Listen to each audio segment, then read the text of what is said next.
La revue de presse d'Europe 1, Olivier Delagarde. On commence cette lecture de la presse par le nouveau président argentin. Oui, vous le découvrirez à la une de nombreux quotidiens ce matin, et en dépit de l'été austral qui s'annonce, eh bien vos journaux le rhabillent pour l'hiver. À gauche, la presse se déchaîne. Le fou dangereux, titre même l'Humanité au-dessus d'une photo assez inquiétante de Javier Milei.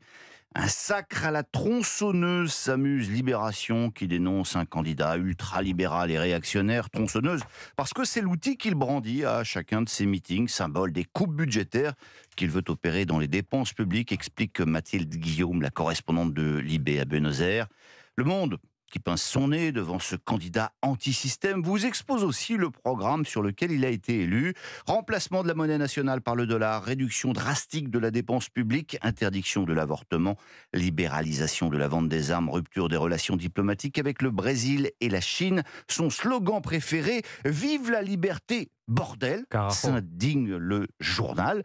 Et en plus, il traite le pape de personnage néfaste, représentant du malin assis sur le trône de la maison de Dieu, s'indigne Isabelle de Golemin à la une de La Croix. Mais oui, anarcho-capitaliste, libertarien ultra-droite, anti-système pro-finance, n'en jetez plus, semble leur répondre Rémi Godot dans l'Opinion. Ses projets foutraques, ses paroles démentes et son style vulgaire font déjà du nouveau président argentin l'idiot utile de l'international anti-libéral, explique-t-il. En France, les défenseurs du modèle vénézuélien ont ainsi vite fait toute honte but d'instrumentaliser la victoire du populisme. Mais l'essentiel est ailleurs, poursuit-il. Pourquoi le peuple lui a-t-il offert la plus large victoire jamais accordée à un président depuis le retour de la démocratie? Il s'agit d'un vote sanction clair et net.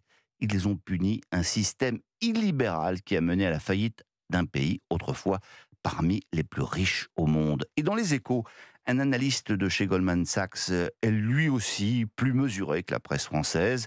D'une certaine manière, le diagnostic économique de Javier Milei est bleu-bon, dit-il. En Argentine, l'État dépense plus qu'il ne collecte et la Banque centrale est utilisée pour financer les déficits. Il est incontestable, conclut-il, qu'un changement rapide par rapport aux politiques économiques défaillantes du passé est impératif. Ouais, il faudrait quand même regarder de près si les Argentins vont avaler la potion qu'ils viennent de se prescrire, note Philippe Gély, qui en doute à la une du Figaro. Plus d'un sur deux touche les aides publiques vouées à disparaître, sans parler des fonctionnaires qui vont se retrouver au chômage.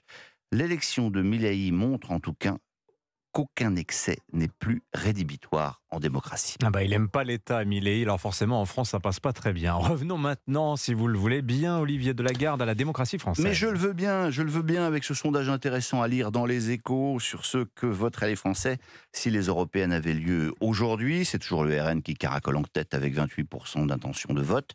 Le parti présidentiel est en dessous de 20. Ce qui est intéressant, c'est de noter que la gauche, dans son ensemble, ne récolte que moins d'un tiers des suffrages et qu'au sein de cette gauche, LFI est désormais derrière les socialistes et derrière les écologistes.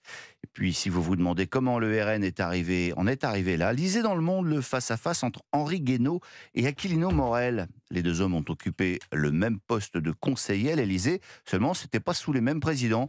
Sarkozy pour Guénaud, Hollande pour Morel. Il n'empêche, les deux hommes sont à peu près d'accord sur tout, constate Solène de Royer sur le rôle trouble de François Mitterrand, qui va lancer la carrière de Jean-Marie Le Pen dans les années 80, et puis l'abandon du peuple par la gauche, puis par la droite. On reparle également dans les journaux, Olivier Delagarde, des travailleurs clandestins.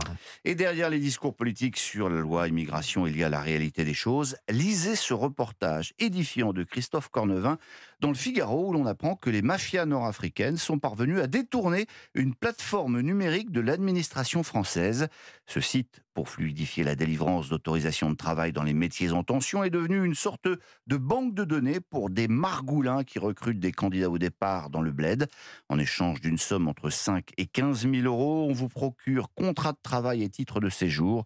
Comme le système a été bâti pour aller vite, détaille un bon connaisseur du dossier, les trafiquants en profitent. Mais on va terminer avec d'autres travailleurs bien en règle, ceux-là, sauf qu'ils ne seront pas payés et qu'ils risquent fort de ne jamais se présenter à leur boulot. Il s'agit des bénévoles des futurs Jeux Olympiques.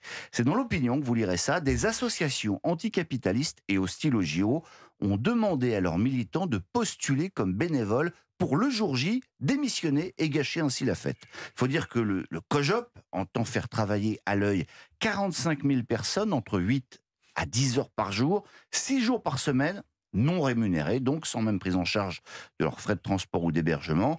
Ces associations appellent donc à devenir bénévoles pour le jour J, faire grève et traîner le comité d'organisation au prud'homme pour travail dissimulé et de questionner comment un méga événement sportif aussi lucratif peut-il reposer sur tant de bénévoles qui, s'ils étaient payés au SMIC, ne viendraient grever le budget que de 1 petit pourcent plus vite, plus haut, plus fort, disait-il. Ah, c'est un magnifique sujet de débat, cette histoire, hein, parce que je trouve qu'il y a de quoi dire au sujet de c'est vrai, ce travail gratuit pour la beauté des Jeux Olympiques. Effectivement, il est avec nous dans le studio d'Europe 1. Merci beaucoup Olivier de Lagarde, super revue de presse comme chaque matin.